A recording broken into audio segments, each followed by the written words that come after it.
What if the scariest demons aren't in horror movies but inside a real person?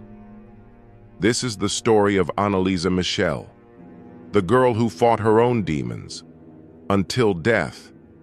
Imagine a young woman screaming in a voice that isn't human. She tears at her clothes, speaks to empty walls, and lets out a laugh that chills you to the bone. One night, her father walks into her room to find her crawling on the floor, whispering in a language no one recognizes. In a guttural tone, she snarls, "I will not leave. This body is mine." Her mother can only weep in the corner, paralyzed by fear, wondering if the person before her is still her daughter or something else entirely. This isn't a scene from a Hollywood script. The protagonist of our story was real. Her name was Anneliese Michel, a 23-year-old German girl who battled something no one could see, something that claimed it lived inside her. At first, Anneliese was a bright, deeply religious young woman, loved by everyone who knew her. But everything changed when she turned 16. She started seeing distorted, demonic faces in her daily life. She heard whispers that no one else could hear and felt a constant, unnerving presence watching her every move. Doctors diagnosed her with temporal lobe epilepsy and severe depression. They prescribed medications and treatments, but nothing seemed to help. Anneliese's conviction grew stronger. She would insist to her family, "I am possessed. Something inside me wants to hurt me." As the years went by, her condition worsened. No medical treatment brought relief. Her behavior became increasingly erratic and disturbing. She would tear religious images off the walls, refuse to eat, and claim she could hear the voices of historical figures like Hitler speaking from within her mind. Desperate and exhausted, her family saw no other option and turned to the church for help. This led to a series of sanctioned exorcism rites. Over the course of 10 months, Anneliese endured 67 grueling sessions. Picture it.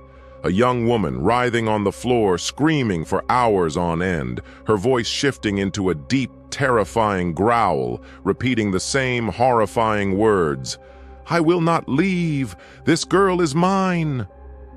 The priests documented multiple entities, claiming to be Cain, Nero, Judas, and even Lucifer himself, all fighting for control. Then, on July 1st, 1976, the battle ended. Anneliese Michel died in her sleep.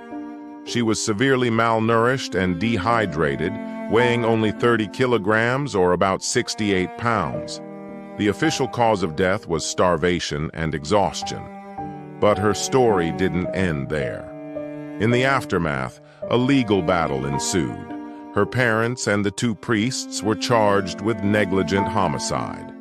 The court case became a global media sensation, sparking a fierce debate between faith and science, between psychological illness and demonic possession.